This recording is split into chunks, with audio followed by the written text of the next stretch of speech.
We have got Don Mazzella with us today. We are also going to see if we can, for 2 weeks in a row, I'm going to see if I can get us IQ Al Rizzoli, and we'll see if his Skype works today. Um, I did think it was funny when Robert Spencer was like, or no, it wasn't Robert Spencer. It was another guest. I was like, I can't see IQ. Well, that's done by design. Uh,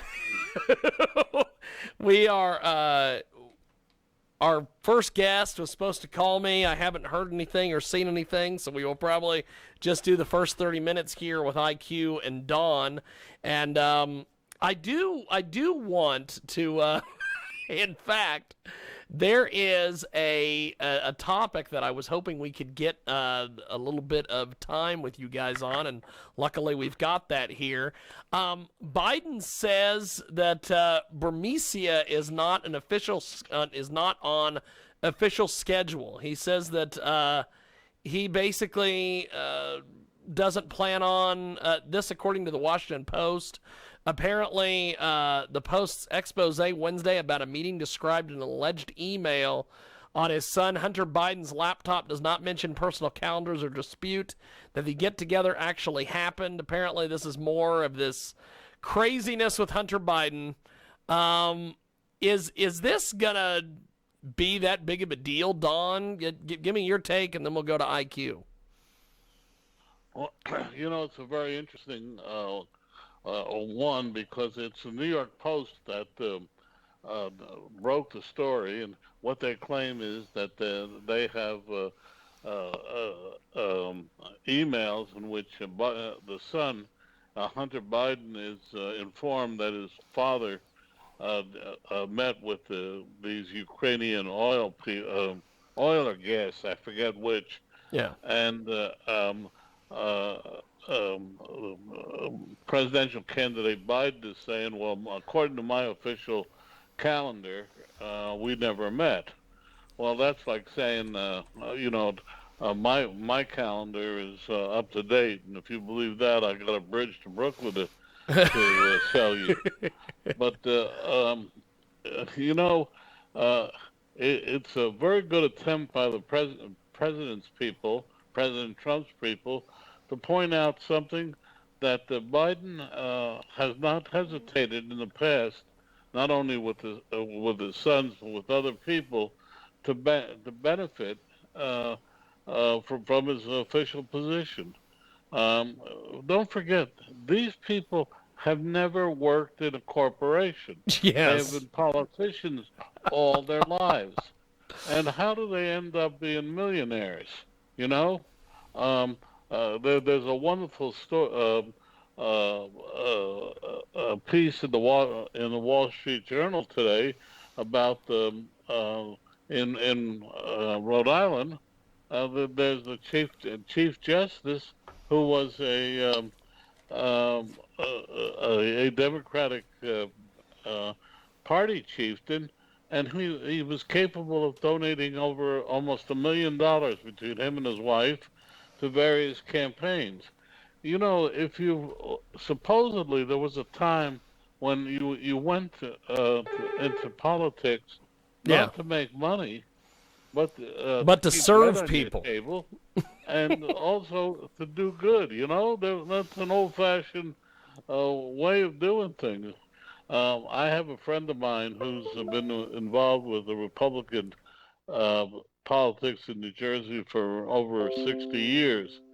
And we talk about the fact that the old line politicians, no matter what the party, yeah, they took, but they also did.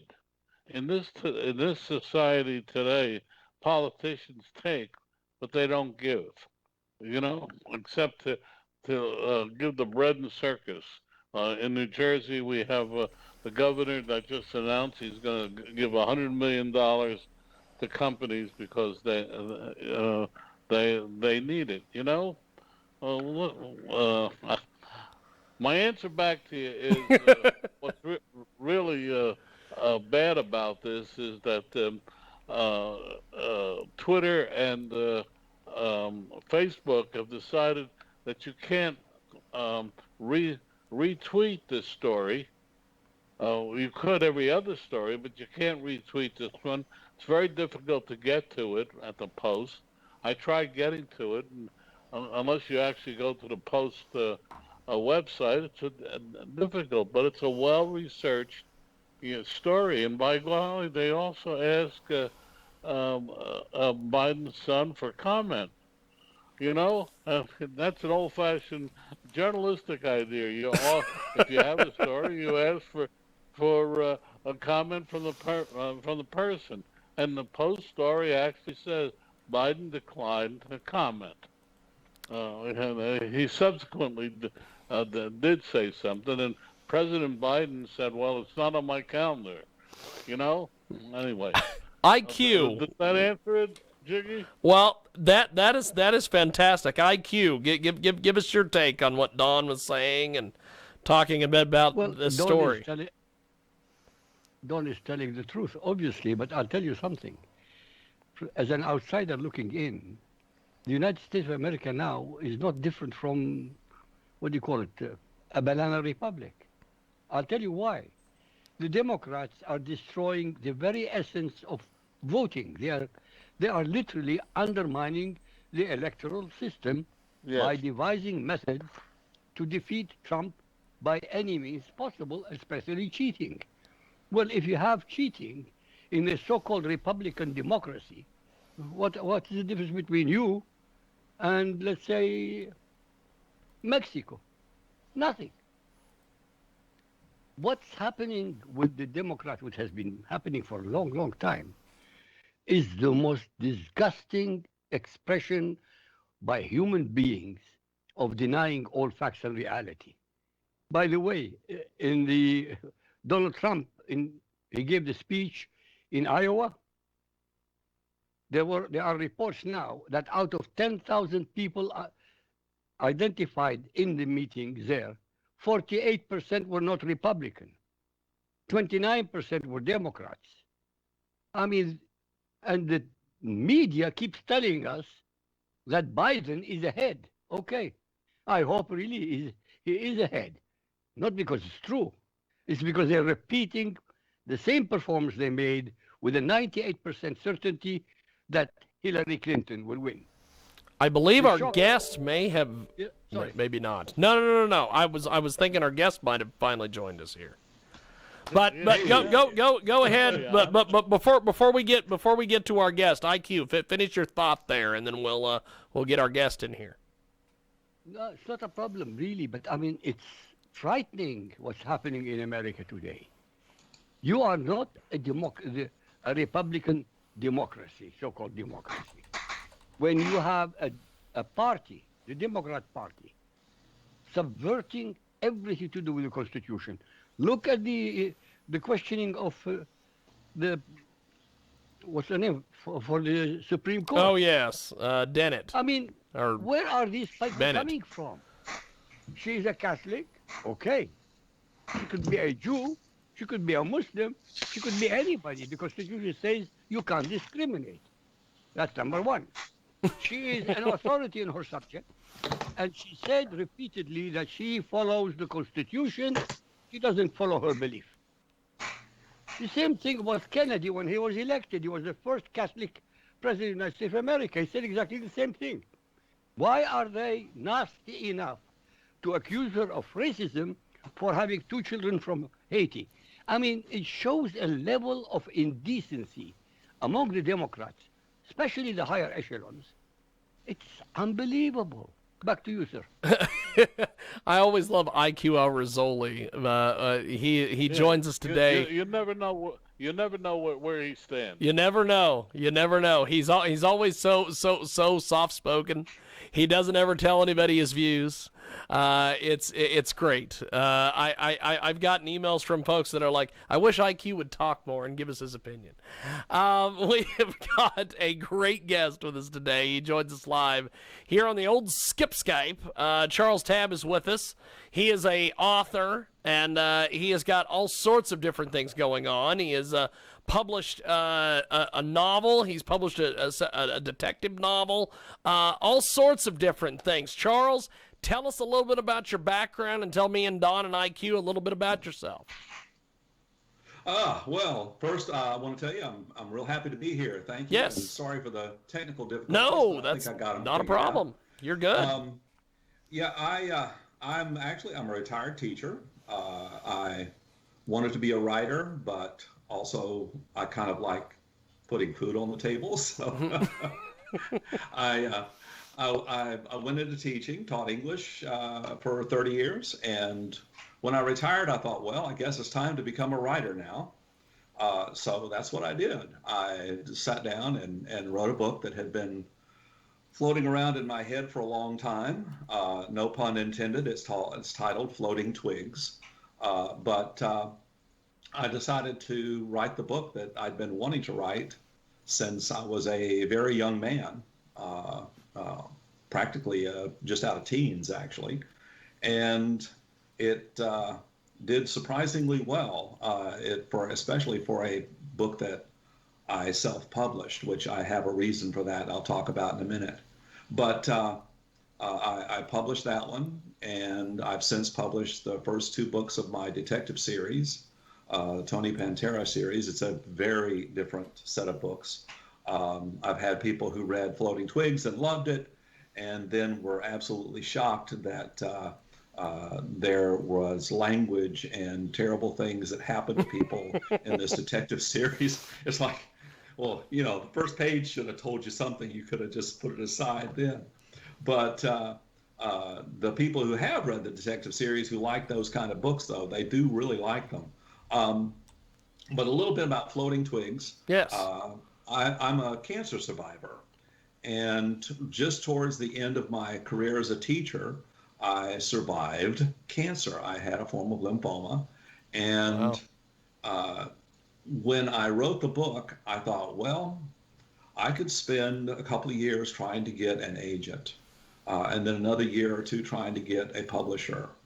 Because a lot of my writer friends that I know that are published traditionally told me someone will publish this. It's a really, really great book. Yeah. But I thought, as you can tell by looking at me, I'm not a young man anymore. So I thought, heck with that.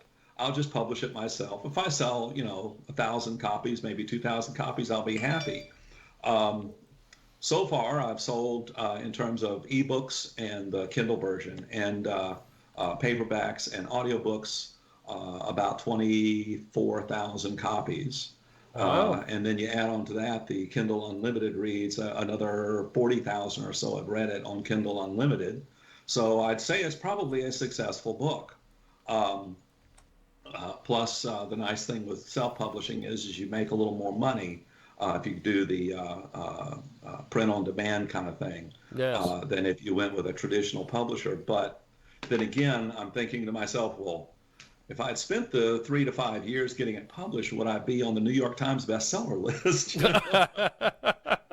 That is Because they would have fantastic. marketed the thing a lot better than I can. But I think I've done a fair enough job. I mean, if you've got 64,000 people who've read your book, I can tell you the publishing industry considers that to be a resounding success. Yes. So the people who read it love it by and large. I'm not saying that I don't have some people who've given me 1-star ratings, but I could count them, I think, on two hands, the number that I have out of about 1,400 on Amazon alone, ratings and reviews. The vast majority are 5-star ratings. A lot of people have said it's one of the best books they've ever read. And again, that's called Floating Twigs. That's awesome. It is a literary novel. What's it about? I knew that was coming. It's about a kid. He's turning 13 at the beginning of the book, and he and some friends are going fishing, and he finds a starving dog, and he decides to adopt the dog. Well, one of the problems is, and his friends point this out, basically, he's the son of would be called the town drunks. They're alcoholics. They are neglectful. They love him, but they don't know how to love him. There's a difference there. And so they're very neglectful. He talks his dad into letting him to adopt this dog. It's a 3-legged dog. It's starving. It's all skin and bones. And the dad says, well, if you can make the money to take care of it, you can have the dog, but I don't want to have to spend a dime on it. So if I have to spend 1 penny on the dog, I'm putting him down. And the kid tells the dad, he goes, if I can't do it, I'll put it down myself. And so he goes out to get some work. His first job doesn't work out. I don't want to go into a lot of detail with that. But the second job is a man who lives in an old broken down school bus down at the harbor where he lives on the Gulf Coast of Florida, in the Panhandle area, which is where I grew up. He gets a job with this man, and the man hires him to do some work. He pays him by the day. Then when that job is finished, he helps him get a job with a lady nearby to be her gardener. And so he starts making money. He starts taking care of the dog. But of course, bad things happen. The man that hired him has a lot of secrets in his past, painful ones. And he ends up getting accused of a crime that he did not commit. And our young hero knows he did not commit it. But he ends up, there's a trial. About a fourth or more of the book is a trial of the man. I've been told by people who work in courtrooms, and I was real happy about this because I did a lot of research for this, that the way I describe the trial is exactly how they happen. It's exactly what would happen in a courtroom. And I'm not an attorney, but I did play one in a book, I guess. It's a very intriguing story, and I've got a lot of the reviews on Amazon and Goodreads. Goodreads has over like 4,000 reviews and ratings. All of them well over 4 ratings in terms of the average. But I've had a lot of people who compared my book to Kill a Mockingbird. So I consider that to be comparison. But yeah, let me that's ask a you great. this. Yes. We have a lot of authors on this program, but how did you get? You created a book, you had it ready to go, but how did you get people to buy or know about the book? Yeah. That's always the question other people ask. Money. I started advertising on Facebook, actually. I created an author page and started advertising. I boosted the post, just low dollar figures at first, just to find out how it would do.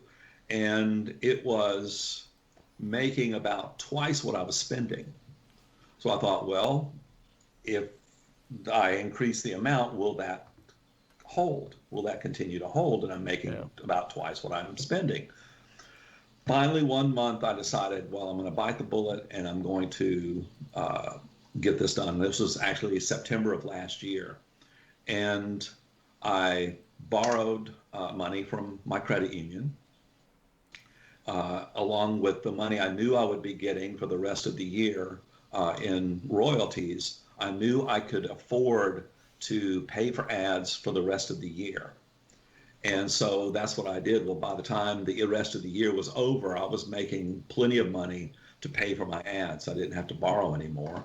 And so it was just a gradual building it up. And for a while there, I was making 5 to 6 times more than I was actually spending on my ads. Wow. Well, everybody, excuse me, I don't mean, but everybody talks about that. We went to Facebook, but how did you choose where in Facebook to put your ads?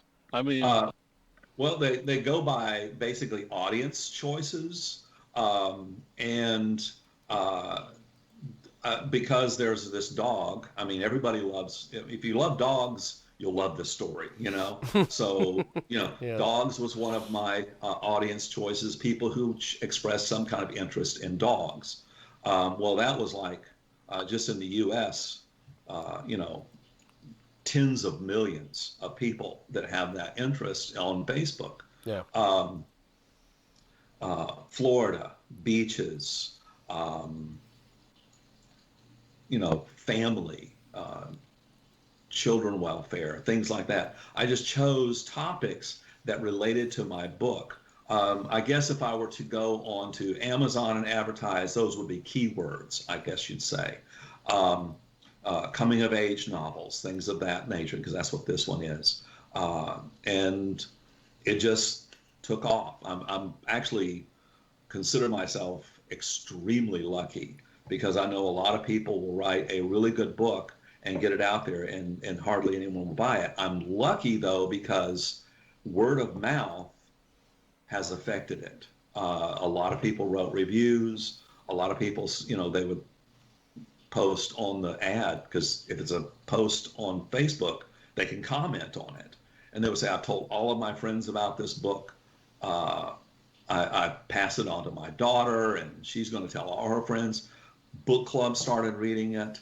My stepdaughter texted me that she was on NPR. She's on a book club. And she was on NPR's book club website and saw that one of those book clubs on NPR was talking about they were reading Floating Twigs. And she was just really impressed that, her stepdad, had written a book that people are actually out there reading. I've got a couple of schools that are reading it as part of their curriculum, all the way even up into Canada. I know some people that are reading it up there in terms of schools. So it's really kind of taken off. And yesterday, ironically, it was a Amazon deal of the day for their Amazon Prime promotions. And so I sold a whole bunch of books yesterday. So at a reduced rate, but How did you decide on your pricing? And what does your book sell for? Can you give us some background on that? Well, the program that I used through the Kindle Direct Publishing that I use set it where the lowest price I could make the Kindle book was $2.99. And actually, my first advertising campaign worked really good because I put only $2.99. That's cheaper than a Big Mac. So, I wanted people to understand, $3 is nothing, That's Be awesome. honest, you could go out and lose $3 walking down the street, it dropped on the ground somewhere, and you'd be like, oh well, I lost $3, it's not worth going to find. So, I set that. The paperback is $14.99 because, of course, there's ink and paper and things involved in printing it. And it gave me a comparable royalty figure based on that in terms of what I would get back for the sale. Because, I'll be honest with you, I don't mind making a little money doing this. And it has really truly turned into a second career that began at the age of let's just say, well after 50. Well, IQ, can I ask one more question? Oh, you can ask all you want. Yeah. Oh no, No. He doesn't want to cut off our co-host here. Don, ask one more question. We'll turn it over to IQ. All right. What did you do for a cover, and how did you decide on your cover? I'll be honest. The first cover I put together myself and regretted it. I actually had it submitted it for a contest for best self-published novel, and the person contacted me and told me it would have won except the cover was not good, and because they look at everything. So I went with a company called Ebook Launch, and they created an absolutely magnificent cover. And let me see here. I don't know if everybody can see stuff or not, but this is the cover of the book. If you can see my picture with it. Look at that. That I got for it. It's fantastic. And it wraps around and stuff. It's a really great cover. So yeah, I hired somebody. I spent the money and hired somebody. But whereas you can spend $6,000-7,000 for something like that, you really won't get anything better than that one much to speak of. And I did not spend anywhere close to that. It was well under 1,000 actually. So. And what's the name of that company again? I'm just writing it Ebook. down. Yeah, ebook launch. It's got ebooklaunch.com if you go there. And they are really magnificent, easy to work with. You kind of give them some details. You tell them kind of what you're looking for. And if it's something that they don't think is going to work, they'll let you know. And because like my current book I'm working on, I just got the cover for that. And my original idea, he emailed me back. He goes, the problem with that is it's too busy. It's got too much stuff. They're just great to work with, very easy to work with, and not all that expensive at all. That's fantastic. I've never heard of them, so I'm looking for a pen to write it down. But I can email it. Yeah, I can email it. Because I've got the email thing here, and I don't mind sharing that to you. But it's ebook launch, like launch a rocket, all one word, .com. So that's fantastic. IQ Al Rizzoli, do you have any questions for our guest while we've got him here, IQ? Yes, first of all, congratulations on your success. Thank you. Because I self-published also my book. Unfortunately, it is not even a fraction of a fraction as successful as yours. Because I don't have, honestly, because I don't have the expertise like you got to, enhance my sales. But that's another story. Yeah. What made you think of the story of the book? That's what I'm more intrigued. Yeah. That's the most important question as far as I'm concerned. Yes, it started out, I actually did go fishing with some friends, and a starving dog came along when I was almost 11. I remember exactly what day it was because it was the day before school started. It was Labor Day, shall we say, in a year in the 60s when I was turning 11. One of my friends was the person I based my character on, his life in terms of the situation. His parents were alcoholics, drunk most of the time. And he was like, I want to take the dog home and adopt it. And when he did, let's just say it did not turn out nearly as well as it did for the dog in my story. But that was a very traumatic thing because the man basically says, oh, that dog's suffering. And he was. That's true. But, a kid, it's like, well, if you feed it, it's not going to be suffering anymore. But the man went in, came out with a rifle and shot the dog right in front of us. And here I was. I'm almost 11 years old. I was just traumatized by it. So all my life, I wondered to myself, what would have happened if the kid had been able to adopt the dog? So that's really where the story grew from, was that actual event, which I guess shows that a really good thing can come out of a tragic experience. So the opening of the book, the boys are fishing, and I describe it as best I can to my memory up to the point that the dog arrives. And we take it back across. So that's what we did. We were out on like a barrier island kind of thing from the harbor, and we rowed back across with the dog. Well, that's what happens in this story.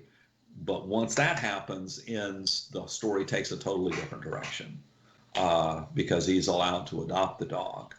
And so that's really, where it all kind of came from.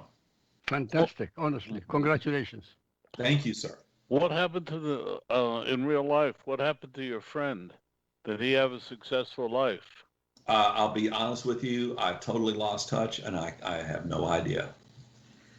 Because I moved to another town, not that far away, but, when you can't drive, you don't see them, But we lost touch, basically, because, back then, kids didn't walk around with cell phones. You didn't have email, So it was just one of those things. It happens when you're a kid, you know.